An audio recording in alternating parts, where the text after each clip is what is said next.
പാടി വാഴ്ത്തുന്നെല്ലാരും പ്രിയരേ നിൻ സ്നേഹം ഓർക്കുന്നെല്ലാരും. സർവ്വത്തിലെല്ലാവരും ചൊല്ലുവാണ്. പാടി വാഴ്ത്തുന്നെല്ലാരും പ്രിയരേ നിൻ സ്നേഹം ഓർക്കുന്നെല്ലാരും.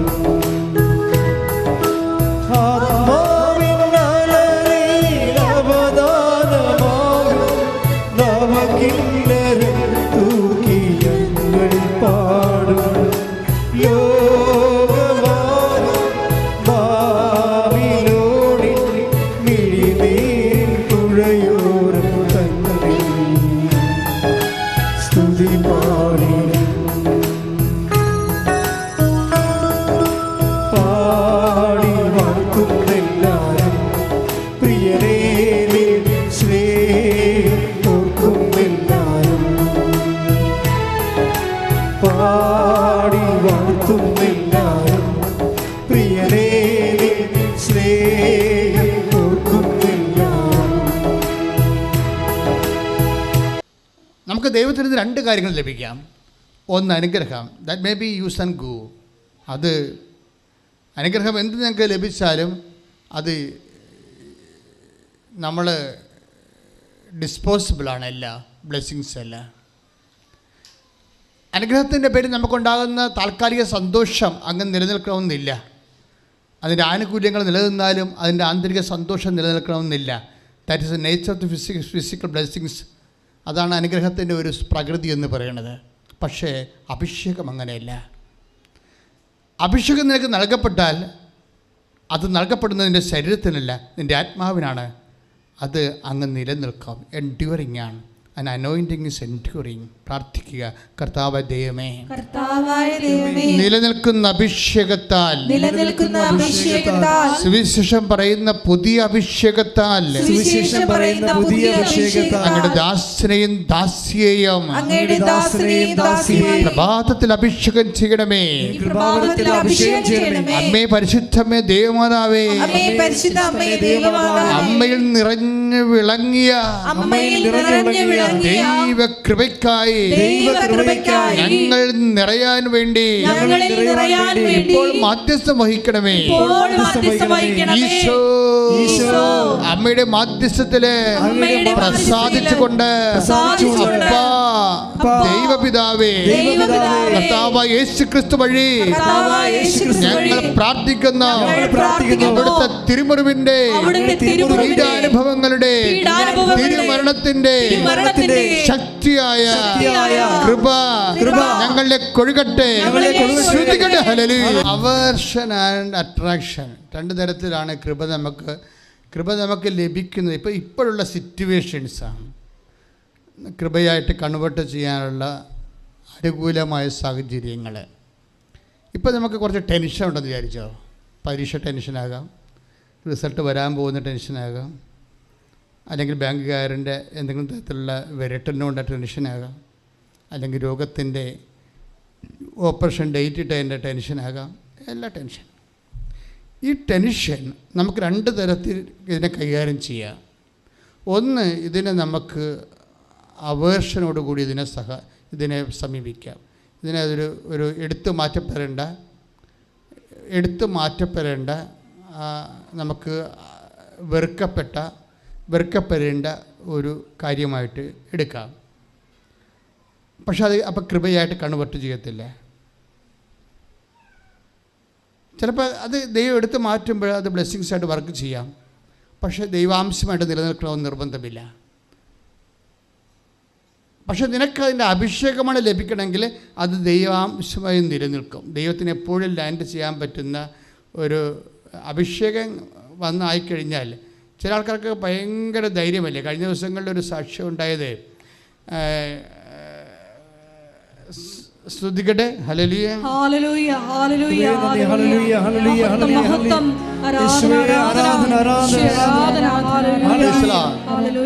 രജിത എലിസബത്ത് വർഗീസിൻ്റെ ഒരു സാക്ഷ്യമാണ്. നമ്മുടെ മണർകാട് പള്ളിയിലെ ഒരു യാക്കോബ സഹോദരിയാണ്. അവരുടെ സാക്ഷ്യം എന്നല്ലേ, അവരുടെ സാക്ഷ്യം അവരുടെ മകളുടെ ഇവർ നാട്ടിലില്ല, ഇപ്പം മകളാണ് നാട്ടിലുള്ളത്. ഉള്ള വിദ്യാഭ്യാസം അത്രയ്ക്ക് ശരിയാകണില്ല. അപ്പോൾ അമ്മ ഒരു കൊല്ലം മുമ്പ് അവർക്ക് 46 വയസ്സുണ്ടായിരുന്ന കാലത്ത്, കഴിഞ്ഞ കൊല്ലം, ഇപ്പോൾ അവർക്ക് 47 വയസ്സായി. 46 വയസ്സുണ്ടായിരുന്ന കാലത്ത് അവർ 18 വർഷത്തോളവും ഒരിടത്തും പോകാതെ വീട്ടിൽ തന്നെ നേഴ്സിംഗ് കഴിഞ്ഞിട്ട് കല്യാണം കഴിഞ്ഞ് 18 വർഷത്തോളം വീട്ടിൽ തന്നെ താമസിച്ച്. വെച്ചാൽ അവരൊരിടത്തും വിടത്തില്ലായിരുന്നു, അവർക്കൊരിടത്തും പോകാൻ പറ്റത്തില്ലായിരുന്നു. അവിടെ പ്രൊഫഷൻ അങ്ങ് കുലച്ച് മുരണ്ടുപോയി. വല്ലാത്തൊരവസ്ഥയാണ്. 18 വർഷം എന്നൊക്കെ ഗ്യാപ്പ് എന്നൊക്കെ പറഞ്ഞാൽ നിങ്ങൾക്കറിയാമല്ലോ, ഡെഡ് ബോഡി പോലെ പോകും. അമ്മ ഇതെന്നിട്ട് അതിലവസാനമാണ് ഇവൾ ഈ ഉടമ്പടിയെക്കുറിച്ച് അറിയണത്. അപ്പോൾ ഒരു കണക്കിന് ജപമാല ഒന്നും ചെല്ലാത്ത വീടല്ലേ, ആ വീട്ടുകാരെ കെട്ടിച്ച വീട്ടുകാരും അങ്ങനെ ഇതുപോലെയുള്ള ഒരു പേഴ്സണൽ അറ്റാച്ച്മെൻറ്റ് ദൈവമായിട്ട് ഉള്ള ആൾക്കാരല്ല. അവൾ സാക്ഷ്യത്തെ പറഞ്ഞാണ്, ഞാൻ അവരെ കുറ്റം പറയുകയല്ല. അവളുടെ പഴയ സാക്ഷ്യങ്ങളിലുണ്ട്. എലിസബത്തിൻ്റെ 2ാമത്തെ സാക്ഷ്യമാണ് കഴിഞ്ഞ ആഴ്ച നടന്നത്. ഒരു കൊല്ലം മുമ്പൊരു സാക്ഷ്യം അവൾ പറഞ്ഞ് അവസാനിപ്പിക്കണ ഇതാണ്: ഞാൻ വീണ്ടും വരും അമ്മയുടെ മുമ്പിൽ സാക്ഷ്യം പറയാനെന്നും പറഞ്ഞാണ്. അവരൊക്കെ അതിങ്ങനെ അഭിഷേകം കിട്ടിയ ആൾക്കാരുടെ ഒരു പ്രത്യേകതയാണത്. അഭിഷേകം കിട്ടിയ ആൾക്കാർക്കുള്ള ഒരു പ്രത്യേകത എന്താണെന്ന് വെച്ച് കഴിഞ്ഞാൽ, ഇപ്പോൾ അവളുടെ ശരീരത്തിൽ തന്നെ ഇപ്പോൾ ഒമാനിലാണ് വർക്ക് ചെയ്യണത്. അവളുടെ കാലിൽ വല്ലാത്തൊരു തടിപ്പും ഒരു മുഴയും ഒക്കെയാണ്. തടിപ്പ്, അത് പിന്നെ കളറ് മാറി നമ്മൾ ക്യാൻസറിൻ്റെ ഒക്കെ രീതിയിലേക്ക് പോകാൻ പറ്റുന്ന രീതിയിൽ അങ്ങോട്ടും ഇല്ല ഇങ്ങോട്ടും ഇല്ല, പഴുപ്പണെ പുറത്ത് തന്നെയുമില്ല, വേദന മാറണമില്ല, കാലേന്നീ പാട് മാറുന്നുമില്ല, അതെല്ലാം കല്ല് പോലെ കിടക്കി. അപ്പോൾ ഇവളെ തിരിച്ച് നാട്ടിലേക്ക് വന്നപ്പോൾ അവൾ തീരുമാനിച്ചതാണ്, മാതാവ് ഇത് സുഖപ്പെടുത്തും, പക്ഷേ അതിനു മുമ്പ് ഞാനിത് മൊബൈലിൽ ഫോട്ടോ എടുത്ത് വെക്കണ്ടേ. ഇതാണ് അഭിഷേകം എന്ന് പറയുന്നത്. മനസ്സിലായില്ലേ? ഈ അനുഗ്രഹവും അഭിഷേകവും തമ്മിൽ അനുഭവതലത്തിൽ ഭയങ്കര വേരിയേഷൻസാണ്.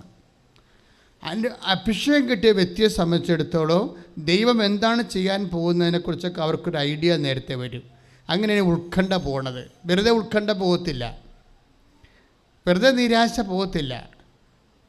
അത് ദൈവം നമുക്ക് ചെയ്യാൻ പോകുന്ന കാര്യങ്ങളെക്കുറിച്ച് ആത്മാവ് നമുക്ക് നേരത്തെ ഒരു ഇൻറ്റിമേഷൻ തരും. അപ്പോൾ ഇൻറ്റിമേഷൻ അമ്മാതാവ് എടുത്തു മാറ്റാനും പോകുന്നു എന്ന് അവർക്ക് ഇൻറ്റിമേഷൻ കിട്ടി. അപ്പോൾ അത് ആദ്യം ചെയ്ത നടപടി എന്താണ്? അമ്മ എടുത്ത് മാറ്റിയെന്ന് എനിക്ക് നാട്ടുകാരോട് പറയണ്ടേ. അതിനുവേണ്ടി മൊബൈലിൻ്റെ ഫോട്ടോ എടുത്ത് വെക്കും. മൊബൈലിൻ്റെ ഫോട്ടോ എടുത്ത് വെച്ചിട്ട് നെടുമ്പാശ്ശേരിയിൽ നിന്ന് അമ്മേനെ കണ്ടിട്ട് വീട്ടിൽ പോകാമെന്ന് പറഞ്ഞുകൊണ്ട് ഇവിടെ ഇറങ്ങും ആൾ ഇറങ്ങിയിട്ട് ട്രോളി ബാഗും പിടിച്ചിട്ട് ഇവിടെ വരും. ഇവിടെ വന്ന് ശുശ്രൂഷ അത് അങ്ങനെ ഷെഡ്യൂൾഡ് ശുശ്രൂഷ നടക്കുമല്ലോ. പക്ഷേ ഇങ്ങനെ ചിലർ പറയില്ല, അച്ഛനെ കാണണം എന്നൊക്കെ പറയലേ. അച്ഛനെ കാണണം എന്നൊക്കെ പറയുന്നത് അഭിഷേക ലെവലിലുള്ള ആൾക്കാരല്ല, അനുഗ്രഹ ലെവലിലുള്ള ആൾക്കാരാണ്. അഭിഷേക ലെവലിലുള്ള ആൾക്കാർ അമ്മയെ കാണത്തുള്ളൂ. അത് വ്യത്യാസമുണ്ട് ശരിക്കും.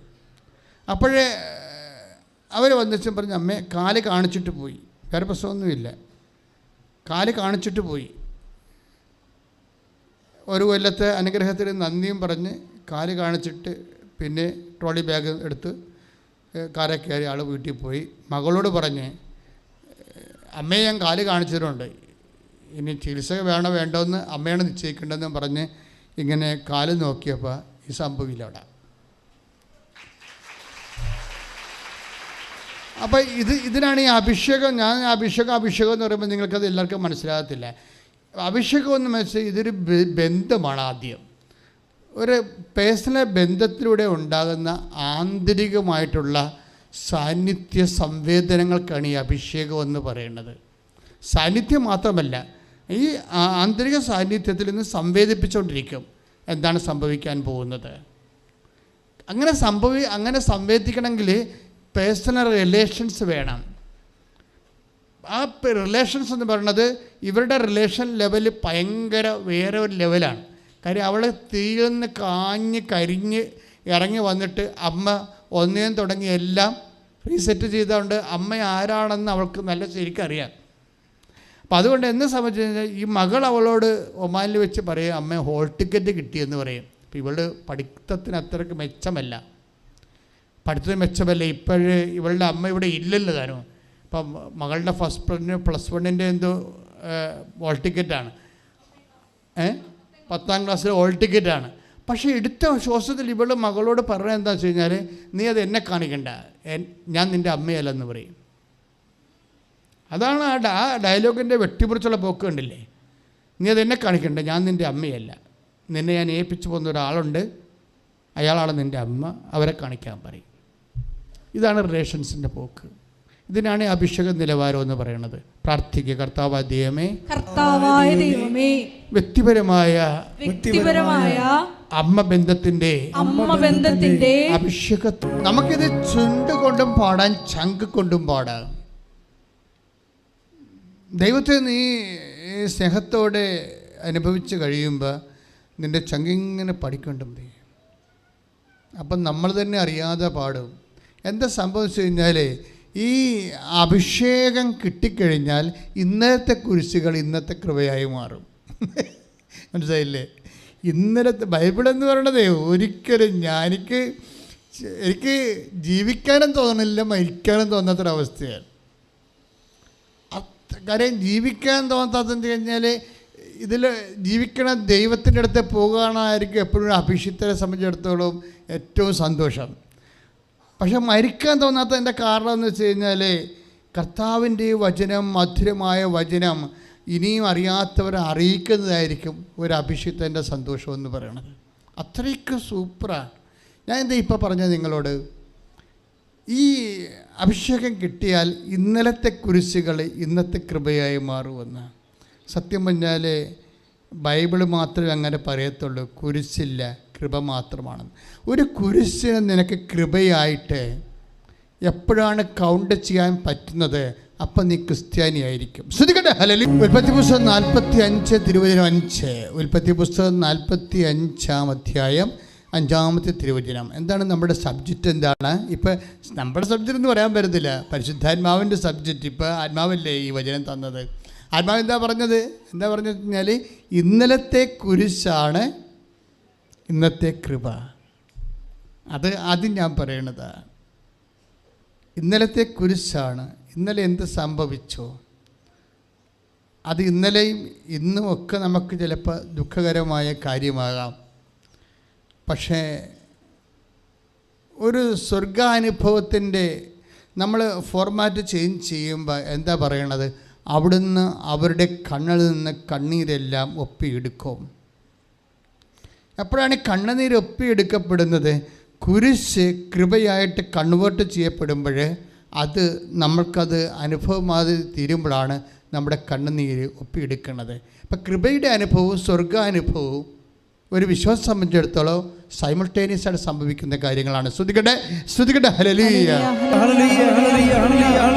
പുസ്തകം 45:5 വായിച്ചോളൂ. എന്നെ ഇവിടെ വിറ്റതോർത്ത് നിങ്ങൾ വിഷമിക്കുകയോ വിഷാദിക്കുകയോ വേണ്ട. ആര് പറയണതാണിത്? ജോസഫ് അല്ലേ? പഴയ നിയമത്തിലെ ജോസഫ് ആരോട് പറയണതാണ്? സഹോദരന്മാരോട് പറയണതാണ്. എന്താ സംഭവിച്ചത്?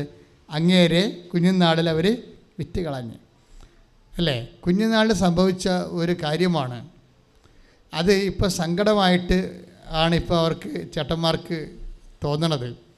അപ്പോൾ ജോസഫിനെ കർത്താവ് കൊടുത്തൊരു അഭിഷേകം എന്താണ്?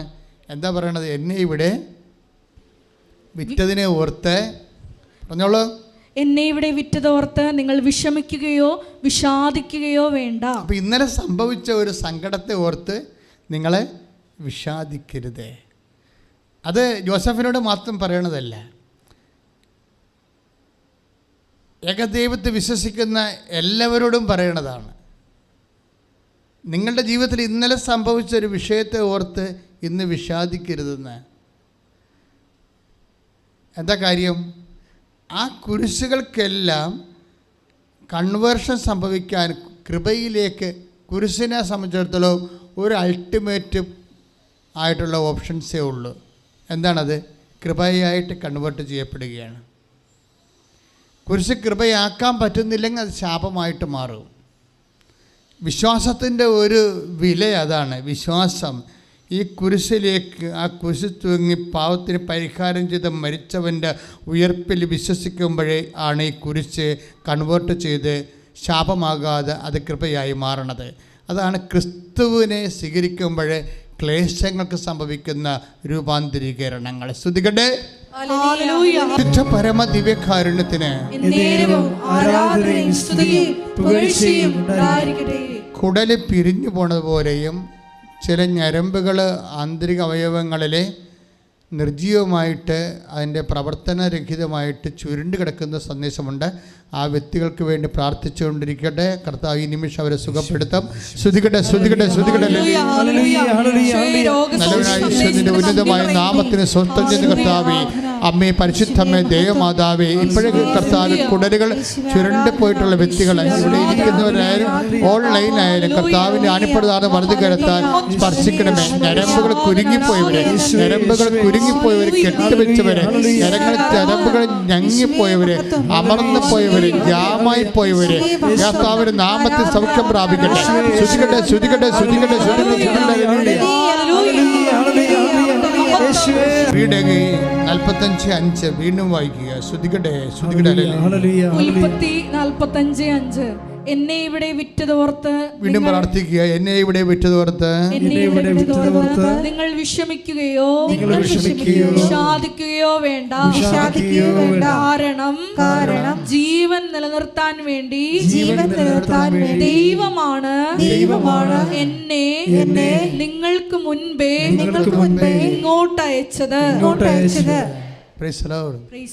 എന്താണ് കഴിഞ്ഞകാല ക്ലേശങ്ങളെക്കുറിച്ചുള്ള ബൈബിളിൻ്റെ വേർഷൻ എന്താണ്? കർത്താവിൻ്റെ വചനം എന്താ പറയണത്? കഴിഞ്ഞ കാലത്ത് എന്ത് സംഭവിച്ചു? ചിലപ്പോൾ വീട്ടിൽ നിന്ന് ഇറക്കി വിട്ടവരുണ്ട്, ഇല്ലേ?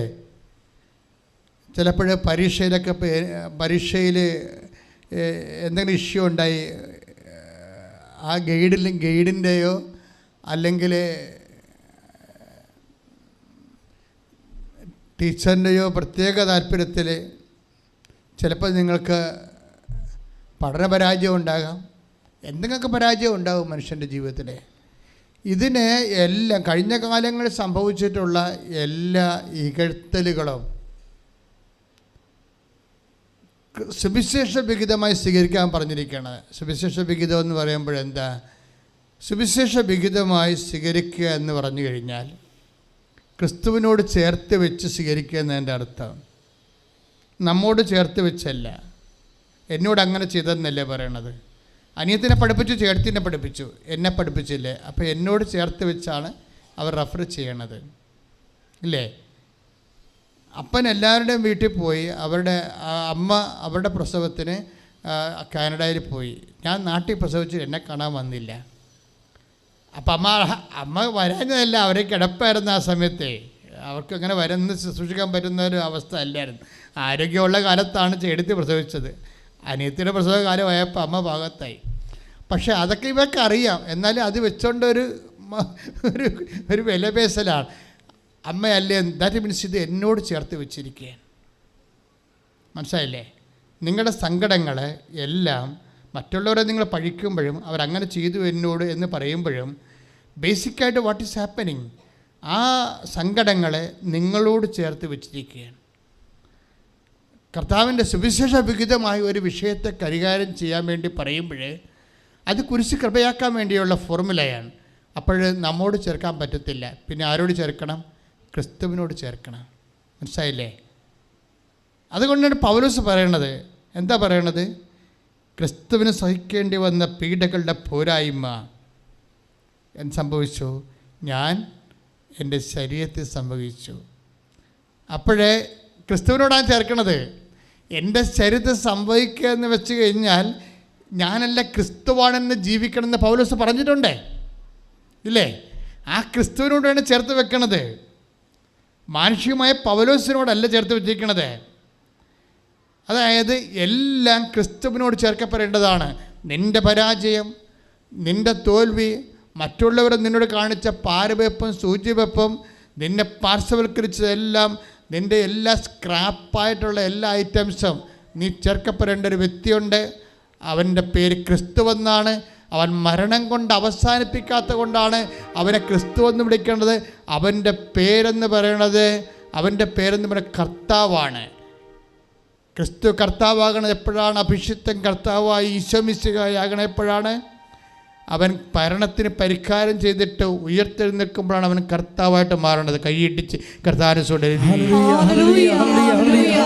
ജീവൻ നിലനിർത്താൻ വേണ്ടിയാണ്. അത് ഭയങ്കരമായൊരു വചനമാണ്. 45:5 ഉൽപ്പത്തി പുസ്തകം എന്താണ്? ജീവൻ നിലനിർത്താൻ വേണ്ടിയാണ് ദൈവമാണ് എന്നെ. അപ്പം നിങ്ങളല്ല, നിങ്ങൾ ഉപകരണമായിരുന്നു. ഇതിൻ്റെ പിന്നിൽ ദൈവം ഉണ്ടായിരുന്നെന്നാണ് പറയണത്.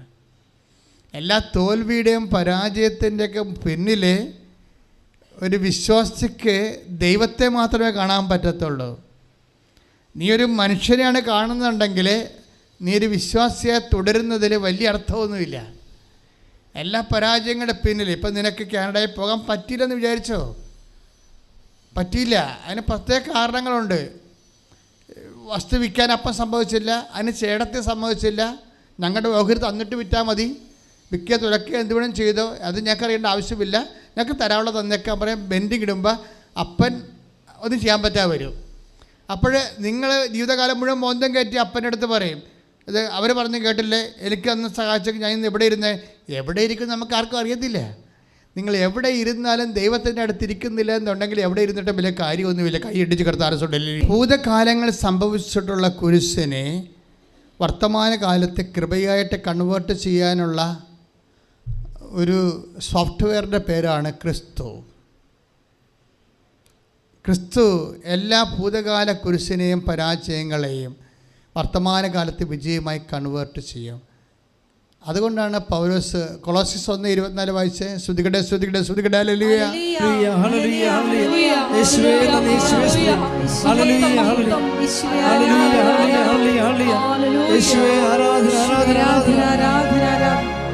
കൊളോസ്യൻസ് 1:24 നിങ്ങളെ പ്രതിയുള്ള പീഡകളിൽ ഞാൻ സന്തോഷിക്കുന്നു. എന്ന് പറഞ്ഞാൽ നിങ്ങളെ പ്രതിയുള്ള പീഡകളിൽ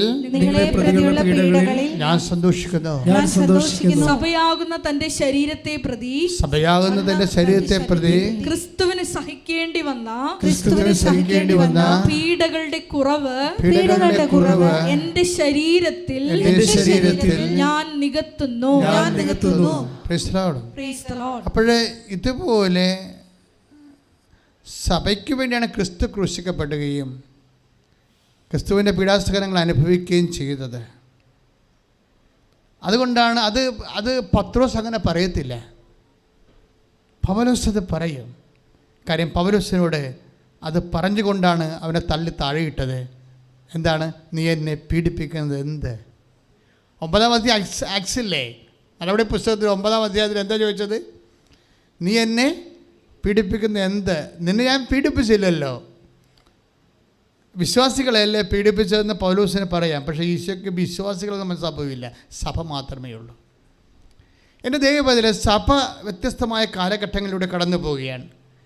അപ്പോൾ ദൈവവേദന നിനക്ക് സഭയ്ക്ക് നൽകാനുള്ളത് എന്താണ്? പ്രാർത്ഥന മാത്രമല്ല, നിൻ്റെ ഇതുപോലെയുള്ള സഹനങ്ങളെ ക്രിസ്തുവിൻ്റെ കുരിശോട് ചേർത്ത് വെക്കുമ്പോൾ സഭയ്ക്കായി കാഴ്ചവെക്കണം, പ്രാർത്ഥിക്കുക. കർത്താവേ ദൈവമേ, ഞാൻ ഭൂതകാലങ്ങൾ അനുഭവിച്ച സഹനങ്ങളെ ക്രിസ്തുവിനോടുകൂടി ചേർത്ത് വെക്കുമ്പോഴേ അതിന്റെ കൃപ സഭയിൽ നിറയാൻ സഭയ്ക്കായി കാഴ്ചവെക്കുന്നു.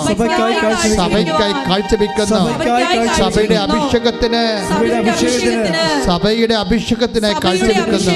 ശ്രദ്ധിക്കട്ടെ. ഹല്ലേലൂയ. ശരീരത്തിൽ ചുളുങ്ങിയ സ്ഥലങ്ങൾ കാണിക്കുന്നുണ്ട്.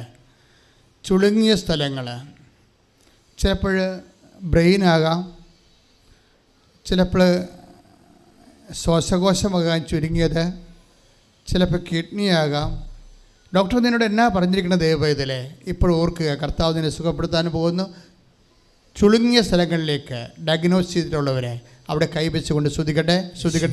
നിങ്ങളുടെ ബന്ധുക്കൾക്ക് വേണ്ടി സ്തുതിക്കാം, ആർക്ക് വേണ്ടി നിങ്ങൾക്ക് പ്രാർത്ഥിക്കാം. സ്തുതിക്കട്ടെ. കർത്താവേ, ഇപ്പോഴേ ചുളുങ്ങിയ ഭാഗങ്ങൾ, കുടലിൻ്റെ ചുളുങ്ങിയ ഭാഗങ്ങൾ, കരളിൻ്റെ ചുളുങ്ങിയ ഭാഗങ്ങൾ, ശ്വാസകോശങ്ങളുടെ ചുളുങ്ങിയ ഭാഗങ്ങൾ, ഗർഭാശയത്തിൻ്റെ ഒതുങ്ങി ചുളുങ്ങിയ ഭാഗങ്ങൾ, കർത്താവെ അണ്ടവാഹിനികളും അണ്ടാശയങ്ങളുടെയും ചുളുങ്ങിയ ഭാഗങ്ങൾ, എവിടെയെല്ലാം ഞരമ്പുകൾ ചുളുങ്ങിയിട്ടുണ്ട്, എവിടെയെല്ലാം ഞരമ്പുകൾ തേഞ്ഞു പോയിട്ടുണ്ടോ, എവിടെയെല്ലാം ഞരമ്പുകൾ ജാമായിട്ടുണ്ട്, എവിടെയെല്ലാം കോശങ്ങൾ ദ്രവിച്ചുകൊണ്ടിരിക്കുന്നുണ്ട്, യേശു ക്രിസ്തുവിൻ്റെ ഉന്നതമായ നാമത്തിൽ സഭയുടെ അധികാരത്തെ കുറിച്ച് അടയാളത്തിൽ ദൈവമഹത്വത്തിനായി യേശു നാമത്തിൽ സൗഖ്യപ്പെടട്ടെ. ശ്രുതികട്ടെ ഹല്ലേലൂയ. ദൈവവേദന ഇന്ന് കർത്താവിൻ്റെ വചനത്തിൻ്റെ വെളിപാടുകൾ എങ്ങോട്ടാ പോകണമെന്ന് ചോദിക്കുക. നിങ്ങൾ വളരെ ശ്രദ്ധിക്കണം കേട്ടോ. അതായത് നിന്നെക്കുള്ള കൃപ ഇന്നലെ കുരിശായി തന്നിട്ടുണ്ട്, അത് നിൻ്റെ കൂടെ ഉണ്ടെന്നാണ് പറയണേ. It's only a matter of converting it. നിനക്കുള്ള കൃപ ഇന്നലെ കുരിശായി തന്നിട്ടുണ്ട്, അത് നിൻ്റെ കൂടെയുണ്ടെന്നാണ്. It's only a matter of converting it. ഇന്നലെയുള്ള സങ്കടങ്ങളെയും ഇന്നലെ ഉണ്ടായ രോഗങ്ങളെയും ഇന്നലെ ഉണ്ടായ നിരാശകളെയും ഇന്നലെ ഉണ്ടായ പരാജയങ്ങളെയും പ്രാർത്ഥിക്കുക.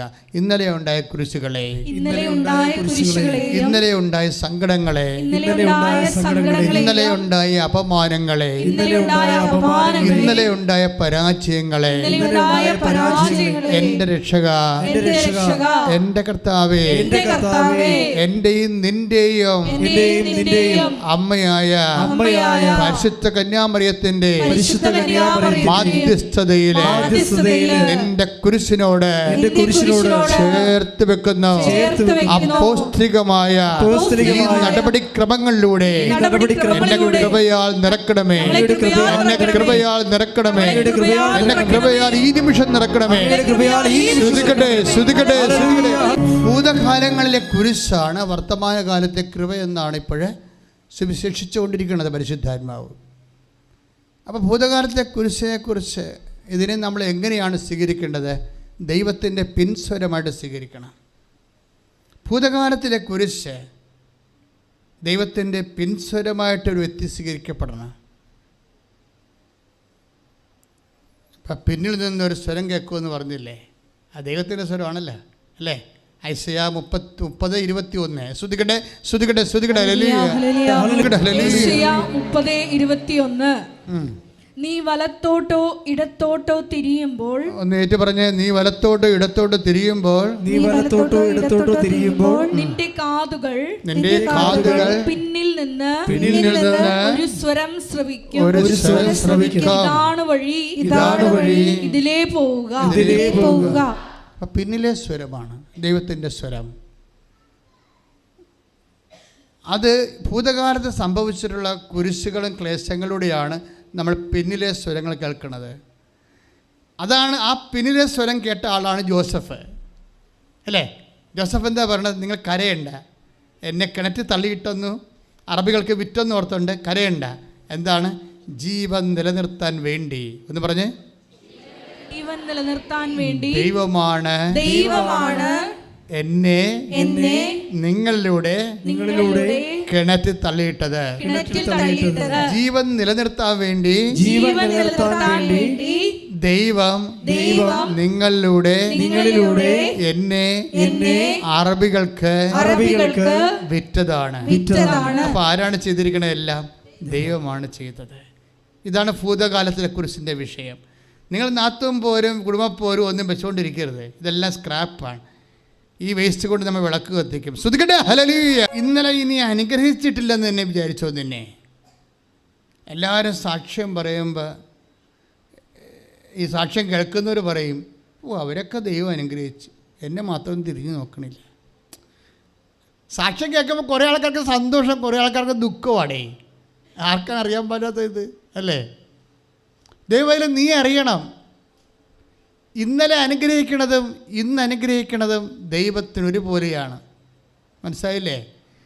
ഇന്നലെ അനുഗ്രഹിച്ചില്ല എന്ന് വിചാരിച്ചുകൊണ്ട് ഇന്നലെ അനുഗ്രഹിക്കാത്ത കാലങ്ങളെ ഓർത്ത്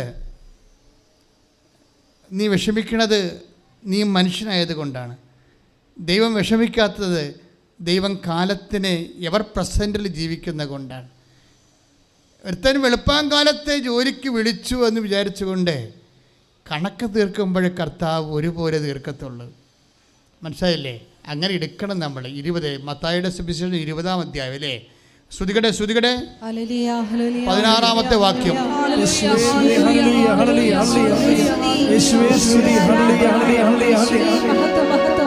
മത്തായി 20:16. പിമ്പന്മാർ മുമ്പന്മാരും മുമ്പന്മാർ പിൻപന്മാരുമാകും. പ്രൈസ് ദി ലോർഡ് എന്ന് പറഞ്ഞ മുമ്പന്മാർ പിമ്പന്മാരും മുൻപന്മാർ പിൻപന്മാരും പിമ്പന്മാർ മുമ്പന്മാരുമാകും. ഇനി 15-14 വായിച്ചേ. 15-14 മത്തായി ശ്രീഹായുടെ സുവിശേഷം 20:15-14 വായിച്ചേ. വായിച്ചോളൂ. 20:14. നിനക്ക് അവകാശപ്പെട്ടത് വാങ്ങിക്കൊണ്ട് പൊയ്ക്കൊള്ളുക. അവസാനം വന്ന ഇവനും നിനക്ക് നൽകിയതുപോലെ തന്നെ കൊടുക്കാനാണ് എനിക്കിഷ്ടം. അതാണ് സംഭവം. ഇന്നലെ അനുഗ്രഹിക്കപ്പെട്ടില്ല എന്ന് വിചാരിച്ചുകൊണ്ട് ഒരു അനുഗ്രഹിക്കപ്പെടാത്ത ഒരു ഭൂതകാലമാണ് നിനക്കുണ്ടെങ്കിൽ അത് കർത്താവിനോട് ചേർത്ത് വെക്കേണ്ടതാണ്. അനുഗ്രഹിക്കപ്പെടാത്തൊരു ഭൂതകാലമാണ് നിനക്കുണ്ടെന്ന് വിചാരിച്ചോ. ഓരോരുത്തരും ഓരോ അനുഗ്രഹങ്ങളൊക്കെ പറയുമ്പോൾ ഇടിവെട്ട് അവർക്ക് അനുഗ്രഹം ഉണ്ടാകും. ഇപ്പം നമ്മളവർക്ക് ദൈവമേ, ഞാനും കുറേ നാളായിട്ട് ഇങ്ങനെ വിശ്വാസിയായിട്ട് ജീവിച്ചു പോവുകയാണല്ല, എന്താണ് ഈ കർത്താവ് എന്നോട് ഒരു കരുണ കാണിക്കാത്തത്? അപ്പോൾ സ്വാഭാവിക മനുഷ്യ തോന്നുന്ന ചോദ്യമാണ്. അതിനെല്ലാം ഈശോ ഉത്തരം പറഞ്ഞിട്ടുണ്ട് നേരത്തെ. ഞാൻ എപ്പോഴും പറയുന്നത്, ഞാൻ മാത്രം പറയുന്നൊരു കാര്യമുണ്ട്. ഞാൻ മാത്രം എന്ന് പറഞ്ഞാൽ ഞാനിങ്ങനെ തവളയെപ്പോലെ വീർത്ത് അഹങ്കാരം കൊണ്ട് പറയണമല്ല. എൻ്റെ മനസ്സിൽ കർത്താവ് തോന്നിയിട്ടുള്ള ചില ചോദ്യങ്ങളൊന്നാണ്, തോന്നിച്ചിട്ടുള്ള ഉപദേശങ്ങളൊന്നാണ് നോ കംപ്ലൈൻറ്റ് പ്ലീസ്. ഞാൻ എപ്പോഴും നിങ്ങളോട് പറയും, നോ കംപ്ലൈൻറ്റ് പ്ലീസ്. ഞാനത് സ്വന്തം എന്നാൽ പരാതി പറയേണ്ടെന്ന്. ഇന്നലെ കിട്ടാവുന്ന അനുഗ്രഹങ്ങളെ ഓർത്തുകൊണ്ട് നിങ്ങൾ ദൈവത്തോട് യുദ്ധത്തിന് പോകരുത്, പരാതി പോകരുത്. അതെന്താ കാര്യം എന്ന് വെച്ച് കഴിഞ്ഞാൽ, എന്താ കാര്യം? നമ്മൾ ഫോളോ ചെയ്യുന്ന സ്പിരിച്വാലിറ്റി മെരിയൻ സ്പിരിച്വാലിറ്റിയാണ്. ഉടമ്പടിക്കൊരു ഒരു സ്പിരിച്വാലിറ്റി ഇല്ലേ? നമ്മളത് മരിയൻ ഉടമ്പടിയാണ്. അമ്മയാണ് ഇതിൻ്റെ അതിൻ്റെ മീഡിയേറ്ററായിട്ട് നിൽക്കുന്നത്. അവരെയാണ് ഇതിൻ്റെ മാതൃക. അവരുടെ മാതൃക മാത്രമേ ഇതിൻ്റെ അകത്ത് ആപ്ലിക്കബിറ്റ് ചെയ്യാൻ പറ്റത്തുള്ളൂ. നമ്മുടെ സ്വന്തം മാതൃക ചെയ്യാൻ പറ്റത്തില്ല. അപ്പോൾ ഇൻ കേസ് എപ്പോഴെങ്കിലും ഫലത്തിൽ നമ്മുടെ പ്രതീക്ഷയ്ക്ക് വിരുദ്ധമായിട്ട് ചില കാര്യങ്ങൾ നടന്നാൽ നമ്മൾ ഉപയോഗിക്കേണ്ടത് മരിയൻ സ്പിരിച്വാലിറ്റിയാണ് ഉപയോഗിക്കേണ്ടത്. അമ്മ എന്താ പറയണത്? പരാതിയില്ല, ഹൃദയത്തിൽ സംഗ്രഹിച്ചു. എന്താ കാര്യം എന്നറിയാവോ? അതെന്തുകൊണ്ടാണ് പരാതിയില്ലെന്ന് പറയുന്നതിൻ്റെ കാരണം? ദൈവത്തിന് ഏത് സമയത്ത് വേണമെങ്കിലും, ഇപ്പം 3:34 ഒരു വചനമില്ലേ? 3:34 യോഹന്നാന്റെ സുവിശേഷം. ശ്രുതികടെ ഹല്ലേലൂയ. 3:34 ദൈവം അളന്നല്ല ആത്മാവിനെ കൊടുക്കുന്നത്. Praise the Lord. അതായത് യോഹന്നാൻ 3:34 എന്താ പറഞ്ഞത്? ഒന്നേറ്റ് പറഞ്ഞേ, ദൈവം അളന്നല്ല ആത്മാവിനെ കൊടുക്കുന്നത്. ഇത് ഈ ദിവസങ്ങളിൽ ഞാൻ ഈശോയുമായിട്ടിരുന്ന ദിവസ സമയം ഉണ്ടായിരുന്നു. ആ സമയത്തൊക്കെ ഈശോ എന്നോട് പറഞ്ഞുകൊണ്ടിരുന്നത് എന്താണെന്നറിയാവോ? അളന്നല്ല ആത്മാവിനെ കൊടുക്കണമെന്ന് പറയുമ്പോഴേ ആത്മാവിനെ അളന്നല്ല കൊടുക്കുന്നതെന്നാണ് വ്യാഖ്യാനിച്ചുകൊണ്ടിരിക്കുന്നത്. അങ്ങനെയല്ല, നിന്നെ അളന്നല്ല തരണമെന്ന്. മനസ്സിലായില്ലേ? ദൈവം നിൻ്റെ ജീവിതം, നിൻ്റെ കഴിഞ്ഞ കാലത്തെ കയ്യിരിപ്പ്, നിൻ്റെ തോന്നിവാസവും ഒക്കെ അളന്നിട്ട് ഗുണിച്ചും കുറച്ചും കൂട്ടിയും ബാക്കിയുള്ളത് ഇങ്ങോട്ട് ബാലൻസ് തരികയല്ല. ദൈവം തരുമ്പോൾ നിൻ്റെ ഭൂതകാലത്ത് നീ ആരായിരുന്നെന്നറിയാതെ അവിടുന്ന് അമർത്തി കുരുക്കി നിറച്ചളന്നവൻ നിൻ്റെ മടിയിലോട്ട് ചൊരിയും. 6:36 ലൂക്കാൻ്റെ സുവിശേഷം. ശ്രദ്ധിക്കട്ടെ. അപ്പോൾ നമ്മുടെ സുവിശേഷം എന്താണ് ഈശോ എന്ന് പറയുന്നത്? ഭൂതകാലങ്ങളിലുണ്ടായിരുന്ന കുരിശാണ് വർത്തമാനകാലത്തിലെ കൃപ. പക്ഷേ ഇത് നമ്മളെ സമീപിക്കുന്ന രീതി അനുസരിച്ചാണ് നമുക്കതിൻ്റെ വരുമാനം കിട്ടുന്നത്. നമ്മളെങ്ങനെ സമീപിക്കുന്നു? എൻ്റെ മക്കളെ, നമുക്കറിയാലോ, ഉടമ്പടി എന്ന് പറയുമ്പോഴേ മറ്റ് പ്രാർത്ഥനാ രീതികളും ഉടമ്പടിയും തമ്മിലുള്ള ഒരു വ്യത്യാസം, ഉടമ്പടി ഒരു ജീവിത ക്രമമാണ്, ആന്തരികമായ ഒരു ഈടിട്ടൊരു നിലപാടാണ്. ആധ്യാത്മികത ഇത്രയും കാര്യം ഉടമ്പടി ഒരു ജീവിത ശൈലിയായിട്ട് ജീവിക്കുന്ന മനുഷ്യരുടെ എണ്ണം ഇന്ന് കൂടുതലാണ്. അതുകൊണ്ടല്ലേ സിൽവർ ഗ്രേക്ക് വരണത്. ഇപ്പം നിങ്ങളുടെ പലരുടെ കൈ ഇരിക്കുന്നത് ഉടമ്പടി ഗ്രീൻ പേപ്പറാണ്, 1 ഇയർ. ഇനി സെക്കൻഡ് ഉണ്ട് ഉടമ്പടി ബ്ലൂ ഉണ്ട്, പിന്നെ തേർഡ് ഉണ്ട് ഉടമ്പടി വൈറ്റ് ഉണ്ട്, ഫോർത്ത് ഉണ്ട് ഉടമ്പടി സിൽവർ ഗ്രേ. അതുപോലെ അതിനകത്ത് പകുതിയോളം ആൾക്കാർ ഉടമ്പടി ഒരു ജീവിതക്രമം പോലെ ഇങ്ങനെ ആചരിച്ച് അതിന് സാക്ഷ്യം വഹിച്ചുകൊണ്ട് ഇതാണ് ജീവിതം. കാര്യം അതിൻ്റെ അകത്ത് എന്തെല്ലാം ഉണ്ട്. ഇപ്പോൾ ഷൈനി ഇടുക്കിയിൽ വന്ന ഷൈനിയുടെ സാക്ഷ്യം എന്ന് പറയണത്, ശ്രുതികടെ മക്കളെ, ശ്രുതികടെ ഹല്ലേലൂയ ഹല്ലേലൂയ ഹല്ലേലൂയ ഹല്ലേലൂയ ഹല്ലേലൂയ ആരാധന ഹല്ലേലൂയ ഹല്ലേലൂയ ആരാധന ഹല്ലേലൂയ. അപ്പോൾ ഷൈനി ഉടമ്പടിയിലാകുമ്പോൾ ഉടമ്പടിയെക്കുറിച്ച് നല്ല ആഴമായ അപാരമായ ബോധ്യങ്ങൾ ഷൈനിക്കുണ്ട്. ഷൈനിക്ക് വയസ്സ് 40-46 ഉണ്ടെന്ന് തോന്നുന്നു, 41-42 വയസ്സുണ്ട്. ഇപ്പോൾ എന്താ പ്രോബ്ലം വെച്ച് കഴിഞ്ഞാൽ അവർക്ക് സീനിയർ കെയറിന് പോകണം. UK സീനിയർ കെയർ വിസ വേണം. അതാണ് സംഭവം. അവർ കർഷക കുടുംബത്തിൽ നിന്ന് വന്ന ആൾക്കാരാണ്. അതെന്ത് സംഭവിച്ചു കഴിഞ്ഞാൽ ഇപ്പോൾ നമുക്കിപ്പോൾ എല്ലാവർക്കും ഭയങ്കര സങ്കടകാലമല്ലേ. ഈ കോവിഡിൻ്റെ 2 കൊല്ലം കഴിഞ്ഞപ്പോൾ ഒത്തിരിയേറെ കടങ്ങൾ വന്ന്, അപ്പോൾ ഇനി നമുക്ക് പല ആൾക്കാരും പുതിയ മെച്ച സ്ഥലങ്ങൾ അന്വേഷിക്കുമ്പോൾ ഞാനെന്താ അവരുടെ കൂടെ നിൽക്കണത്? ഈ കാലം അവരുടെ കൂടെ നിൽക്കേണ്ട കാലമാണ്. അതിനുവേണ്ടി നമുക്ക് ഉടമ്പടി ദൈവം തന്നിരിക്കണം. ഈ കാലം വളരെ മോശമാണ്. ഇപ്പം തന്നെ ജോസഫ് എന്താ പറയണത്? ജീവൻ നിലനിർത്താൻ വേണ്ടി കർത്താവാണ് എന്നെ ഇങ്ങോട്ട് അയച്ചത്. അപ്പം കർത്താവാണ് അയച്ചുകൊണ്ടിരിക്കുന്നത് ഇല്ലേ? കാനഡയിലേക്കായാലും ഇംഗ്ലണ്ടിലേക്കായാലും ജീവൻ നിലനിർത്താൻ വേണ്ടി പട്ടിണിക്കാലത്ത് അയച്ചുകൊണ്ടിരിക്കുകയാണ്. ഇത് ദൈവം ഇപ്പം തുടങ്ങിയ റിക്രൂട്ടിംഗ് പരിപാടിയല്ല. ദൈവം തൻ്റെ ജനത്തെ കണ്ട കാലം മുതൽ ഇത് തന്നെയാണ് ചെയ്തുകൊണ്ടിരുന്നത്. ജീവൻ നിലനിർത്താൻ വേണ്ടി ഓരോ സ്ഥലത്തൊക്കെ ഷിഫ്റ്റ് ചെയ്തുകൊണ്ടിരിക്കും. അത് ദൈവത്തിൻ്റെ ഒരു നടപടിയാണ്. കർത്താവാണ് എന്നെ ഇങ്ങോട്ട് അയച്ചത്. അപ്പോൾ എമിഗ്രേഷൻ ഓഫീസർ എന്ന് പറയുന്നത് ആരാണ്? കർത്താവാണ്. കഴിഞ്ഞ ദിവസങ്ങളൊരു സാക്ഷി അടിപൊളി ഉണ്ടായിരുന്നു. അതായത് അവൾക്ക് പ്രോസസ്സിങ്ങിനെല്ലാം ഭയങ്കര പ്രശ്നമുണ്ടായി. പ്രശ്നം ഉണ്ടായ സമയത്ത് ഉടനെ പുള്ളിക്കാരത്തി ഇവിടെ വന്നിട്ടൊരു പ്രഖ്യാപനം. എന്താ പ്രഖ്യാപനം? അമ്മയുടെ മുഖത്ത് നോക്കി ഒരു പ്രഖ്യാപനം. നല്ല രസകരമായ സാക്ഷ്യമാണ്. അത് ഞാൻ യൂട്യൂബിൽ ഇട്ടിട്ടുണ്ട് ആ സാക്ഷ്യം. എന്താ പറയണത്? എൻ്റെ എമിഗ്രേഷൻ ഓഫീസർ അമ്മയാണ്, എനിക്ക് വേറെ ഒന്നും പറയാനില്ലെന്ന്. അതാണ് രസം. ആൾക്കാരുടെയൊക്കെ ഓരോ നിലപാടെന്ന് പറയുന്നത്. എൻ്റെ എമിഗ്രേഷൻ ഓഫീസർ, എനിക്ക് വേറെ ആരുടെടുത്തും ചെന്ന് ഞാൻ പറഞ്ഞ കാര്യമില്ല. എൻ്റെ എമിഗ്രേഷൻ ഓഫീസർ അമ്മയാണ്, ഞാനിത് അമ്മയെ ഏൽപ്പിക്കുന്നു. എൻ്റെ അമ്മ പിന്നെ ഗ്രീൻ ചാനലിലൂടെ ഈ ഇടിവെട്ട് പോലീസ് സാധനം പോണത്. കാര്യം അതായത് നമ്മൾ ആർക്ക് വേണമെങ്കിലും ഇങ്ങനെയൊക്കെ പറയാം. പക്ഷെ ഇങ്ങനെ പറയണമെങ്കിൽ അതിന് പിന്നിലുള്ള ഒരു ദൈവത്തോടുള്ള ഒരു കടപ്പാടും അടുപ്പും ഒക്കെ ഉണ്ടാകണം. വെറുതെ ചുമ്മാ പറയണമല്ല. അവരെ കർത്താവിന് ആത്മാർത്ഥമായ ഹൃദയത്തിൽ ദൈവത്തിന് വേണ്ടി ജീവിച്ചവരാണ്. ഇപ്പോൾ ഷൈനി എന്താ പറയണത്? ഷൈനി പറഞ്ഞ എനിക്ക് 42 വയസ്സുണ്ട്. എൻ്റെ ഇടയ്ക്കാണെങ്കിൽ ഇപ്പോൾ 10-300 കപ്പയുടെ ചുവടും ഒരു 10-50 റബ്ബറൊക്കെയാണ്. കുഞ്ഞ് ജീവിതമായിട്ട് അങ്ങ് ജീവിച്ച് പോവുകയാണ്. അപ്പം ഞാൻ 5 പൈസ എൻ്റെ കയ്യിൽ കൊടുക്കാനില്ല ആർക്കും. ചോദിക്കണവന്മാരെല്ലാവരും പറയണത് 8 ലക്ഷം വേണം, 12 ലക്ഷം വേണം. ചില ഏജൻസി ചിലപ്പോൾ പറയും 14 ലക്ഷം വേണമെന്ന് പറയും. പക്ഷെ അതിന് പറയും ഞാൻ ഒറ്റ പൈസ തരത്തില്ലെന്ന് പറയും. ആരുടെ പറയണത്? അവരോടാ പറയണത്. എന്താ കാര്യം? ഞാൻ ഇത് പോണത് അമ്മയുടെ ആശീർവാദത്തിന്. അതാണ് ഉടമ്പടി ജീവിതമെന്ന് പറയണത്. ഉടമ്പടി ഒരു ജീവിതമാണല്ലോ ശരിക്കും. കാര്യം എൻ്റെ കാശില്ല, പക്ഷെ എൻ്റെ അമ്മ വിടുമെന്ന് എന്നോട് മനസ്സിനോട് പറയുന്നുണ്ട്. എൻ്റെ അമ്മ എന്നെ വിടുമെന്ന് എൻ്റെ മനസ്സിനോട് പറഞ്ഞിട്ടുണ്ട്. വേറെ രസമുള്ളത്, എനിക്ക് ഇംഗ്ലീഷൊക്കെ ഒന്നും അധികം അറിയാൻ പാടില്ല. ഇൻ്റർവ്യൂവിനൊക്കെ വരുന്നാൽ എന്ത് പറയും? സത്യം പറഞ്ഞാൽ എനിക്കൊരു ഇമെയിൽ സെൻഡ് പോലും അറിയാൻ പാടില്ല. ആ ഷൈനിയുടെ സാക്ഷി നിങ്ങൾ കേൾക്കണം. അതായത് അവരൊരു വീട്ടമ്മയല്ലേ. 42 വയസ്സായെന്ന് പറയുമ്പോൾ എങ്ങനെയായാലും അവർക്ക് ഒരു 10ാം ക്ലാസ് അങ്ങനെ അല്ല അതല്ല, അവർ നേഴ്സാണ്. അതല്ല, ഇത്രയും നാൾ ഗ്യാപ്പ് വന്നില്ലേ. അവരുടെ മക്കളുമൊക്കെ പഠിച്ചുകൊണ്ടിരിക്കുന്ന പിള്ളേരല്ലേ. അപ്പോൾ എന്താ പ്രശ്നം വെച്ച് കഴിഞ്ഞാൽ ഇവരുടെ ഒരു നിലപാട്, ഈ കാർക്കശ്യമായ നിലപാട്, ഞാൻ ഒറ്റ പൈസ തരത്തിലെന്ന് പറഞ്ഞാൽ എന്താ കാര്യത്? അവിടെ പൈസ ഇല്ല കൊടുക്കാൻ. അതാണ് പ്രധാനപ്പെട്ട കാര്യം. പക്ഷെ അവർ ഈ ദാർഢ്യമായിട്ട് പറയണത് എന്താണ്? അമ്മയെ കണ്ടുകൊണ്ടാണ് പറയണത്. ഞാൻ ഉടമ്പടി എടുത്തിട്ടുണ്ടെന്നാണ്.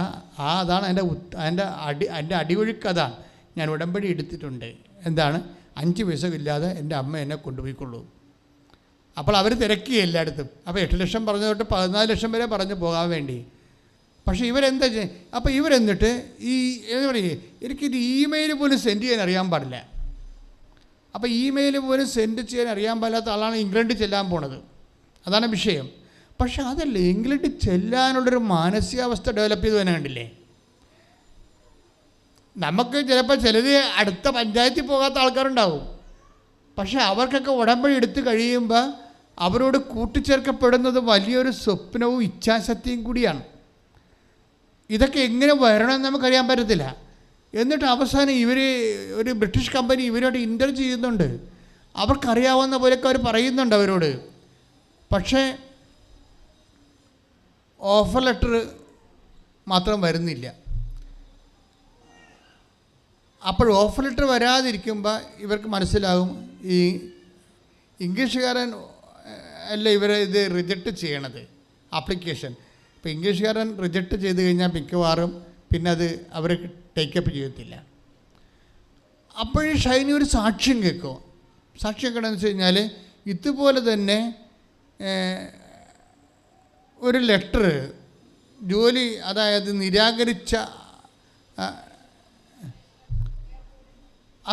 നിരാകരിച്ച ജോലി കമ്പനി വീണ്ടും തിരിച്ചു വിളിക്കുന്ന ഒരു സാക്ഷ്യം കേൾക്കും.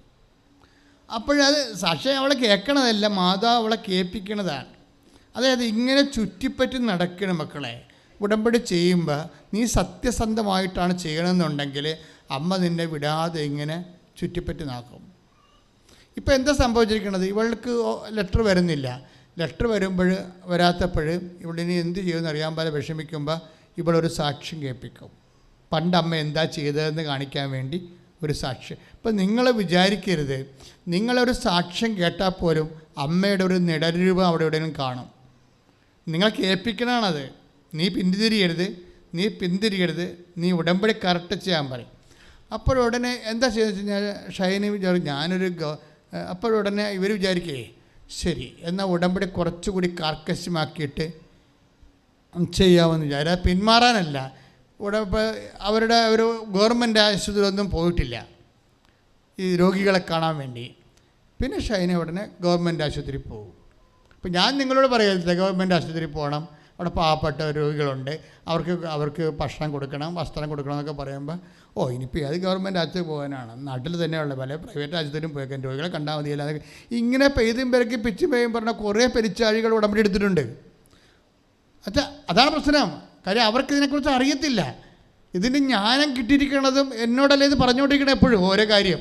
ഞാൻ നിങ്ങളോട് പറയുമ്പോൾ അത് കറക്റ്റായിരിക്കും. നിങ്ങൾ സുവിശേഷ വേല ചെയ്തില്ലെങ്കിൽ ഇങ്ങനെ ഈ നാക്കിട്ട് ചലിപ്പിച്ച് ചൊല്ലി ദൈവത്തിന് അകപ്പെടുത്താമെന്ന് വിചാരിച്ച് അകപ്പെടത്തില്ല. അങ്ങനെ അകപ്പെടുത്തുന്ന ദൈവമല്ല. സത്യമായ ദൈവമായത് കാരണം ഇങ്ങനെയുള്ള ചെപ്പടി വിദ്യകളിലൂടെ അകപ്പെടത്തില്ല. അതെന്താ കാരണം എന്ന് വെച്ച് കഴിഞ്ഞാൽ അതുകൊണ്ട് നിങ്ങൾ മാന്യം മര്യാദ ഇറങ്ങി ദൈവത്തിൻ്റെ സുവിശേഷ വേല ചെയ്യണം.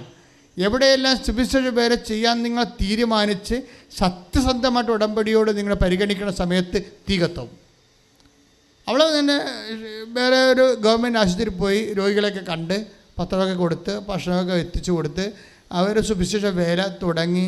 അപ്പം തന്നെ ഈ നിരാകരിച്ച കമ്പനി തിരിച്ച് വിളിച്ചു. ആ സെക്കൻഡാണ് വിളിക്കണത്. അത് ചെയ്തുകൊണ്ടിരിക്കുക തന്നെ വിളിക്കും.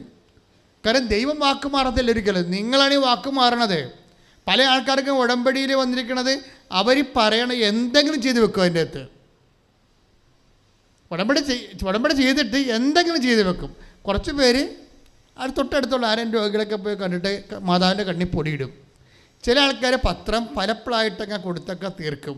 അത് വെച്ചാൽ വല്ല വീട്ടിൽ വല്ല ഇൻസ്റ്റാൾമെൻറ്റാ വല്ല ചിട്ടിയുടെ കാശടക്കാനൊക്കെ വന്നവർക്ക് ഓരോ പത്രമൊക്കെ ഇങ്ങനെ കൊടുത്ത് അവിടെ വേറെ നമ്മുടെ കൈ നനയാതെ അവർ മീൻ പിടിച്ചുകൊണ്ടിരിക്കും. അപ്പോൾ ഇതൊന്നും വർക്കൗട്ട് ചെയ്യത്തില്ല. കാരണം നിങ്ങളിങ്ങനെ ചെയ്ത് ഒപ്പിക്കണ സാധനമല്ല ഇത്. ദൈവത്തിന് വേണ്ടി സുവിശേഷത്തിൻ്റെ സാക്ഷിയാകണ പരിപാടിയാണ്. അത് നെഞ്ചുറപ്പോടുകൂടി യേശുക്രിസ്തുവിൻ്റെ സാക്ഷിയാണ് ഞാൻ. കർത്താവിനെ അറിയിക്കാൻ, അറിഞ്ഞവരെ ആഴപ്പെടുത്താൻ കർത്താവെ എന്നെ അഭിഷേകം ചെയ്തതിന് നന്ദി പറയുന്നു.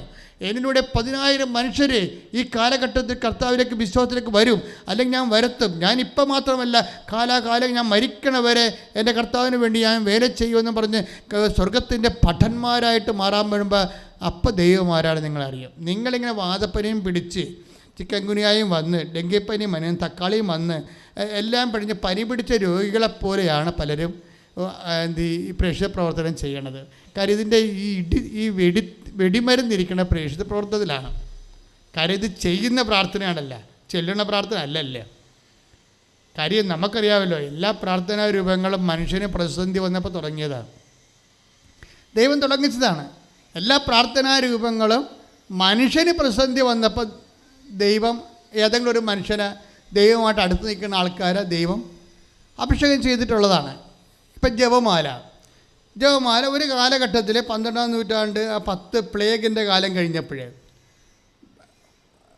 അതായത് ലക്ഷക്കണക്കിന് മനുഷ്യർ മരിച്ചു തീർന്നിട്ടുള്ള ഒരു 10-ാം നൂറ്റാണ്ടുണ്ട്. കുരിശുയുദ്ധം നടത്തിയ 12-ാം നൂറ്റാണ്ട് വരെയുള്ള കാലങ്ങളിൽ യൂറോപ്പ് തളർന്നു പോയൊരു കാലഘട്ടത്തിലാണ് ഈ ശക്തിയുടെ ആയുധമായിട്ട് വരുന്നത്, ജപമാലയായിട്ട് വരുന്നത്. അപ്പോൾ ആ ഒരു കാലഘട്ടം സെൻറ്റ് ഡോമിനിക്കാണ് ഇതിൻ്റെ പ്രയുക്തമായിട്ട് വരണത്. അങ്ങനെ ഒരു മനുഷ്യനാണ്, വൈദികനാണ്. പക്ഷേ എന്ത് സംഭവിച്ചു കഴിഞ്ഞാൽ അന്നത്തെ കാലത്ത് ദൈവത്തോട് ഏറ്റവും അടുപ്പം ഉണ്ടായിരുന്നൊരു മനുഷ്യനാണ്. അതുകൊണ്ട് ദൈവം അദ്ദേഹത്തിലൂടെയാണ് അത് ഉയർത്തിക്കൊണ്ട് വന്നത്, അത് നിറവേറ്റിക്കൊണ്ട് വന്നത്. പിന്നെ അത് ലോകത്തിൻ്റെ മുഴുവനും ശക്തിയുടെയും സംരക്ഷണത്തിൻ്റെയും സംവിധാനമായി മാറി ജപമാല. അതൊക്കെ മുമ്പൊരു കാര്യമായിട്ട് ചെയ്തായിരുന്നു. എന്താണ്? കുരിശിൻ്റെ വഴി. അത് ഒരു മനുഷ്യനാണ് ചെയ്തത്. ആരാണത്? Francis Assisi. തുർക്കികൾ ജെറുസലേം മുഴുവൻ വളഞ്ഞ് അത് മുഴുവൻ കീഴടക്കി കഴിഞ്ഞപ്പോൾ വിശുദ്ധ നാട്ടിൽ പ്രാർത്ഥിക്കാൻ പോകാൻ പറ്റാതിരുന്ന ഫ്രാൻസിസ് അസീസിക്ക് സങ്കടം വന്ന് അങ്ങനെ അദ്ദേഹത്തിൻ്റെ മുറിയിൽ തന്നെ ഈ 12-ാം നൂറ്റാണ്ടിൽ അദ്ദേഹത്തിൻ്റെ മുറിയിൽ തന്നെ കർത്താവിൻ്റെ ചില സ്ഥലങ്ങളൊക്കെ എഴുതി വെച്ച് കർത്താവിൻ്റെ വീഴ്ചയെക്കുറിച്ചും കുരിശ് ചുമക്കുന്നതിനെക്കുറിച്ചുമൊക്കെ ആത്മാവിൽ ധ്യാനിച്ച് കർത്താവിൻ്റെ പീഡാനുഭവം കൊണ്ട് ഐക്യപ്പെട്ട് അങ്ങേര് രൂപപ്പെടുത്തിയെടുത്തതാണ് കുരിശിൻ്റെ വഴി. ഒരു വ്യക്തിയാണ് അല്ലേ? ഓരോ പ്രതിസന്ധി വരുമ്പോൾ ദൈവത്തിൻ്റെ അഭിഷിക്തരെ, ഏറ്റവും അടുത്ത് നിൽക്കുന്ന അഭിഷിക്തരിലൂടെയാണ് ദൈവം ഓരോ കാര്യങ്ങൾ ചെയ്യണത്. ഇത് തന്നെയാണ് ഈ 13-ാം നൂറ്റാണ്ടിൽ കാര്യം. ഇതെല്ലാം 12, 13, 14, 16 നൂറ്റാണ്ട് രൂപപ്പെട്ട് വന്നിട്ടുള്ള ഭക്തകൃത്യങ്ങളാണ് ഇന്നും ജ്വലിച്ച് നിൽക്കണതേ. അതായത് ഇപ്പോൾ തന്നെ ഉദാഹരണത്തിന് ലൊംബാർഡ്സ്, വിസിഗോട്ട്സ്, അതുപോലെ തന്നെ മൂർസ്, ഇവരെല്ലാം റോമിനെ ആക്രമിച്ച് പൊട്ടിച്ച് തവിട് പൊടിയായി കഴിഞ്ഞപ്പോൾ അച്ഛന്മാരെയും വിശ്വാസികളെയും സിസ്റ്റേഴ്സിനെയൊക്കെ 100 കണക്കിന് കൊല്ലുമായിരുന്നു ഈ ലൊംബാർഡ്സ്. ഇതിപ്പോൾ ഭീകരവർഗമാണ്. അങ്ങനെ വന്നപ്പോൾ ലൊംബാർഡ്സ് ക്ലാരപ്പുണ്യാളത്തിയുടെ കോൺവെൻറ്റിലേക്ക് 100 കുതിരകളുമായിട്ട് വെട്ടിക്കൊല്ലാൻ വേണ്ടി കയറുമ്പോൾ ക്ലാരപ്പുണ്യാളത്തി ഈ നാഴി പോലെ ഒരു സംവിധാനത്തിലാണ് കുർബാന അന്ന് സൂക്ഷിച്ചിരുന്നത് രോഗികൾക്ക് വേണ്ടി. ആ ചെറിയ നാഴിയും പിടിച്ചുകൊണ്ട് പുറത്തേക്ക് വരും. കർത്താവേ, ഞങ്ങൾക്ക് ആരുമില്ല, നീ മാത്രമേ ഉള്ളൂ എന്ന്. അതുകൊണ്ടാണ് ഈ ലൊംബാർഡ്സിൻ്റെ മുമ്പിൽ ഇങ്ങനെ വിറച്ച് തള്ളി തുള്ളി കുർബാനയുമായിട്ട് നിൽക്കും.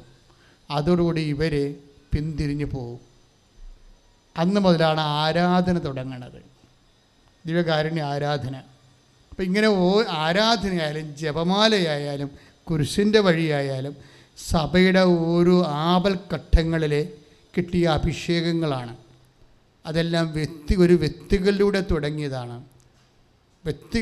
ലോകത്തിന് പ്രതിസന്ധി വന്നപ്പോൾ വ്യക്തികളിലൂടെ ദൈവത്തിൻ്റെ അഭിഷേകത്തിലൂടെ ദൈവം തുടങ്ങിയ ലോക ശക്തീകരണത്തിൽ നടത്തിയ ദൈവബന്ധത്തിൻ്റെ ഒരു പ്രാർത്ഥനാ പദ്ധതികളാണ് അതൊക്കെ.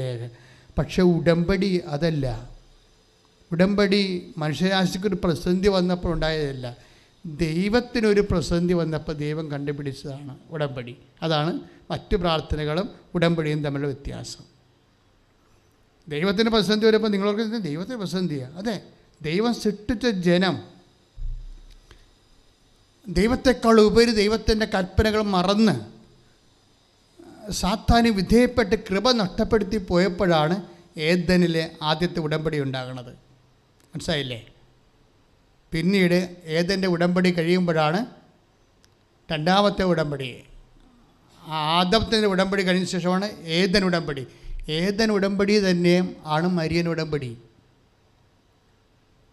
എന്താണ്? ഈ കൃപ നഷ്ടപ്പെട്ട മനുഷ്യന് വീണ്ടും കൃപ അഭിഷേകം ഉണ്ടാകാൻ വേണ്ടി ദൈവം കണ്ടുപിടിച്ചാണ് ഉടമ്പടി.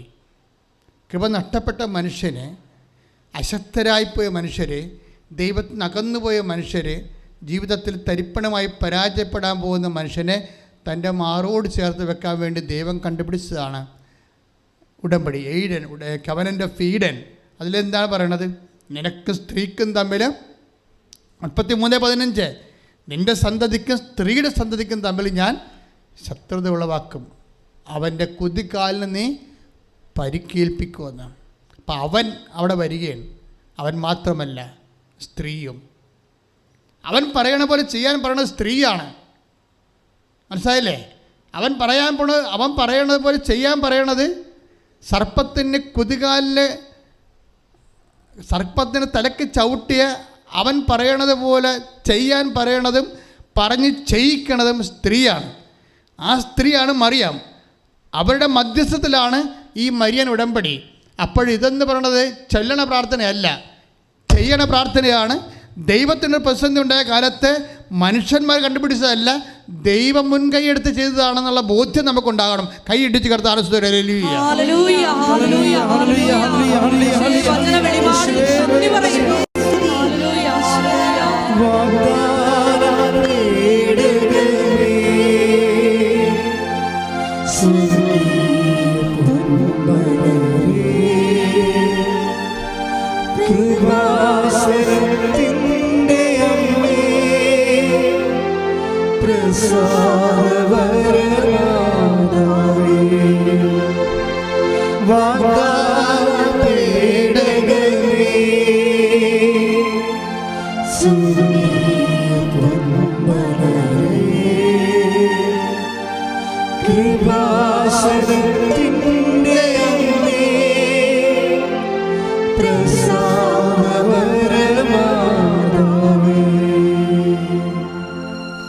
എഴുന്നേൽക്കുക.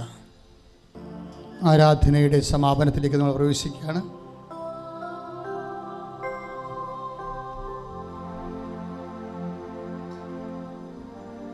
ഉടമ്പടി വച്ചിരിക്കുന്ന മുഴുവൻ കാര്യങ്ങളെ മക്കൾ ഓർക്കുക.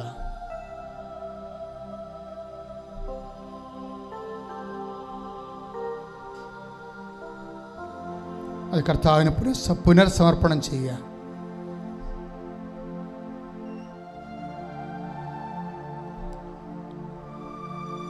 ഏതെങ്കിലും വിഷയത്തിൽ സാക്ഷ്യം പറയാൻ പറ്റിയിട്ടില്ലെങ്കിൽ ഈ ആഴ്ചയിൽ തന്നെ പറഞ്ഞുകൊള്ളാമെന്ന് ഈശോയ്ക്ക് വാഗ്ദാനം കൊടുക്കുക. സാക്ഷ്യം ദൈവമഹത്വത്തിൻ്റെ ഒരർത്ഥക്കുദാശയാണ്. അതിലൂടെയും കാണപ്പെടാത്ത ദൈവത്തിൻ്റെ വരപ്രസാദം, ദൈവത്തിൻ്റെ കൃപ നമ്മളിലേക്ക് ചൊരിഞ്ഞ് നമ്മളെ സുവിശേഷമാകുന്നതുമായ ഒരു അപ്പോസ്തല ശുശ്രൂഷയാണ്. And it is a lay apostolic ministry. കർത്താവേ, അങ്ങയുടെ മക്കളെ ഈ നിമിഷം അങ്ങയുടെ തിരുസേനയെ സമർപ്പിച്ചുകൊണ്ട് പ്രാർത്ഥിക്കുന്നു. അപ്പാ പിതാവേ, അങ്ങേ പുത്രൻ യേശുക്രിസ്തുവിന്റെ നാമത്തിലെ ഞങ്ങൾ പ്രാർത്ഥിക്കുന്നു. അപ്പാ പിതാവേ, വേദനിക്കുന്ന എല്ലാവരുടെ മേലും കൈനീട്ടണമെന്ന് പ്രാർത്ഥിക്കുന്നു. രോഗികൾ, സ്തുതിക്കട്ടെ മക്കളെ, രോഗികളെ, പീഡിതരെ, അസ്ഥിവേദന എടുക്കുന്നവരെ, വിസർപ്പ രോഗികള്, സോറിയാസിന്റെ അസുഖമുള്ളവരെ, അപ്പാ പിതാവേ, അങ്ങേപുത്രനായ യേശുക്രിസ്തുവിന്റെ നാമത്തിൽ പ്രാർത്ഥിക്കുന്നു. ഗർഭരോഗികള്, ഗർഭദശത്തിന് ഡൗൺ സിൻഡ്രോം ഉണ്ടെന്ന് പറയുന്നവരെ, അതിൻ്റെ പേരിൽ പേടിച്ചിരിക്കുന്നവരെ, കിഡ്നി രോഗികളെ, കിഡ്നി ചുങ്ങിപ്പോകുന്നവരെ, കിഡ്നിയിൽ കല്ലുള്ളവരെ, മൂത്രമൊഴിക്കുമ്പോൾ രക്തമൊഴുകുന്നവരെ, കർത്താവേ, അപ്പാ പിതാവേ, അങ്ങേപുത്രൻ യേശുക്രിസ്തുവിന്റെ നാമത്തിൽ കൈകൾ നീട്ടണമെന്ന് പ്രാർത്ഥിക്കുന്നു. കർത്താവേ, വിവാഹം തടസ്സമുള്ളവരെ, ഈശോയെ, മക്കൾ ഇല്ലാത്തവര്, കർത്താവേ, വീടുമില്ലാത്തവര്, പെരുവഴി ആധാരം പോലെ ആയിപ്പോയവര്, കർത്താവേ, ജോലിക്ക് പ്രോസസ്സിംഗ് നടക്കാത്തവര്, പരീക്ഷ പരാജയപ്പെട്ടവര്, ഇനി പരീക്ഷ എഴുതാൻ പണമില്ലാത്തവരെ, അവരെല്ലാം കർത്താവേ നീ ഏറ്റെടുക്കണമെന്ന് പ്രാർത്ഥിക്കുന്നു.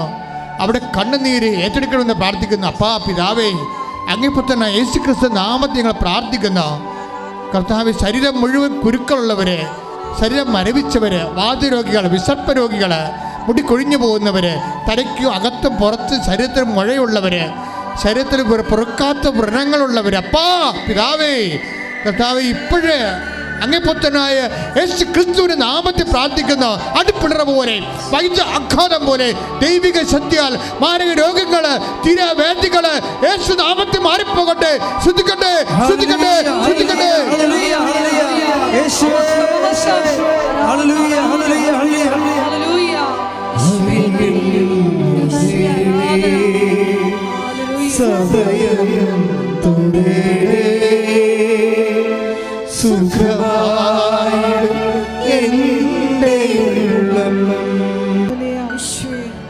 കോവിഡ് കാലത്ത് കർത്താവ് വാടക കൊടുക്കാൻ പറ്റാത്തതിന്റെ പേരിൽ കടകൾ പൊട്ടിപ്പോയവരെ, കടകൾ വിട്ടു കൊടുക്കേണ്ടി വന്നവരെ സംബന്ധിച്ച് പ്രാർത്ഥിക്കുന്നു.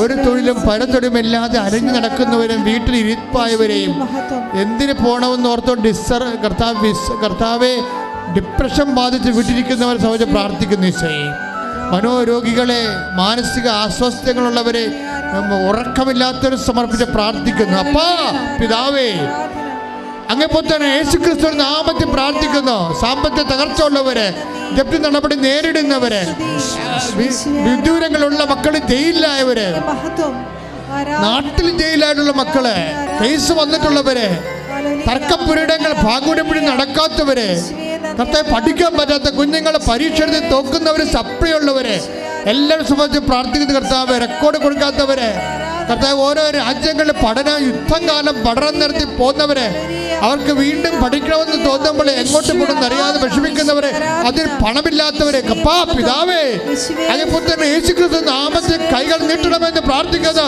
യേശുവിന്റെ ഉന്നതമായ നാമത്തിൽ ദൈവത്തിന്റെ കൃപ ചൊരിയട്ടെ, വഴികൾ തുറയട്ടെ. ശ്രുതിക്കട്ടെ. ഹല്ലേലൂയ, ഹല്ലേലൂയ,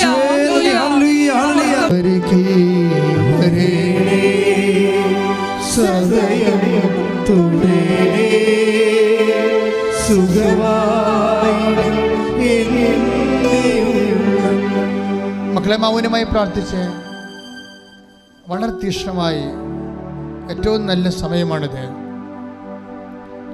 എന്തെങ്കിലും വിഷയം അച്ഛൻ നിങ്ങളുടേത് റെഫർ ചെയ്യാതെ പോന്നിട്ടുണ്ടെങ്കിൽ എൻ്റെ പ്രിയപ്പെട്ടവർ ഇപ്പോഴും ഓർത്ത് പ്രാർത്ഥിക്കുക. തീർച്ചയായിട്ടും അമ്മ ജീവനോടെ നിങ്ങൾക്ക് വേണ്ടി മാധ്യസ്ഥം വഹിക്കും. നിങ്ങളിപ്പോൾ പ്രാർത്ഥിക്കുന്ന വിഷയങ്ങൾ അച്ഛന് പിന്നീട് പരിശുദ്ധ അമ്മ വഴി ഈശോയ്ക്ക് സമർപ്പിക്കാം. കർത്താവെ സ്വകാര്യമായി മക്കൾ പ്രാർത്ഥിച്ച കാര്യങ്ങൾ, ഇവിടെ തീർത്ഥാടനത്തിലിരിക്കുന്നവരും ഓൺലൈനിലായിരിക്കുന്നവരും ഇപ്പോൾ സ്വകാര്യമായി പ്രാർത്ഥിച്ച കാര്യങ്ങൾ അങ്ങയുടെ തിരുസന്നിധിയെ പരിശുദ്ധ അമ്മ വഴി ഏൽപ്പിക്കുന്നു. അപ്പാ പിതാവേ അങ്ങേ പുത്രനായ യേശുക്രിസ്തു നാമത്തിൽ ഞങ്ങൾ പ്രാർത്ഥിക്കുന്നു. അപ്പാ കൈകൾ നീട്ടണമേ. അപ്പോൾ ആ മക്കളിപ്പോൾ സ്വകാര്യമായി പ്രാർത്ഥിച്ച ഓരോ വിഷയത്തിൻ്റെ മേലും കൈകൾ നീട്ടണമേ. തർക്കപ്പുരയിടങ്ങളും കേസുകളുടെ മേലും കൈ നീട്ടണമേ. മക്കളില്ലാത്ത അവസ്ഥ നമ്മൾ കൈ നീട്ടണമേ. വെറുപ്പിലും വൈരാഗ്യങ്ങളിലും ഭീഷണികളുടെ സങ്കടങ്ങളിരിക്കുന്നവരെ കർത്താവെ അപ്പാ വിടുവിക്കണമേ. ഇൻ്റർവ്യൂവിനും ടെസ്റ്റിനും കർത്താവെ പരീക്ഷയ്ക്ക് ഒരുങ്ങുന്നവരെ, കഴിഞ്ഞവരെ, റിസൾട്ട് പ്രതീക്ഷിക്കുന്നവരെ എല്ലാം ആശ്രയം ഏജൻറ്റിൻ്റെ കയ്യിൽ പണം കുടുങ്ങിപ്പോയവരെ, യൂണിവേഴ്സിറ്റിയിൽ പണം കുടുങ്ങിപ്പോയവരെ അപ്പാ ഇപ്പോഴ് ഏറ്റെടുക്കണമെന്ന് പ്രാർത്ഥിക്കുന്നു. ശ്രദ്ധിക്കട്ടെ.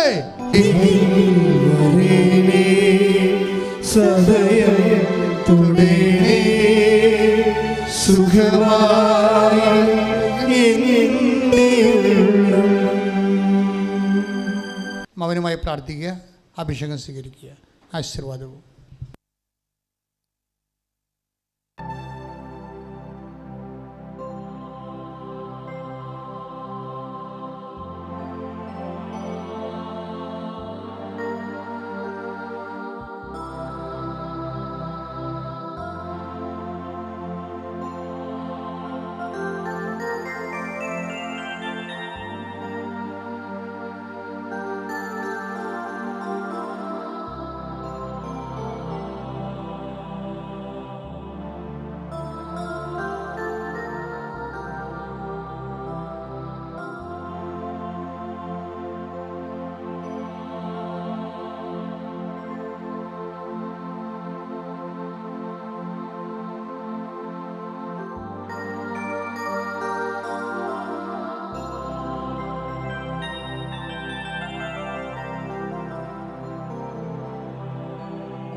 പരിശുദ്ധ പരമമാ ദിവ്യകാരുണ്യമേ എന്നുമെന്നും അങ്ങേക്കാരാധന. പരിശുദ്ധ പരമമാ ദിവ്യകാരുണ്യമേ എന്നുമെന്നും അങ്ങേക്കാരാധന. പരിശുദ്ധ പരമമാ ദിവ്യകാരുണ്യമേ എന്നുമെന്നും അങ്ങേക്കാരാധന.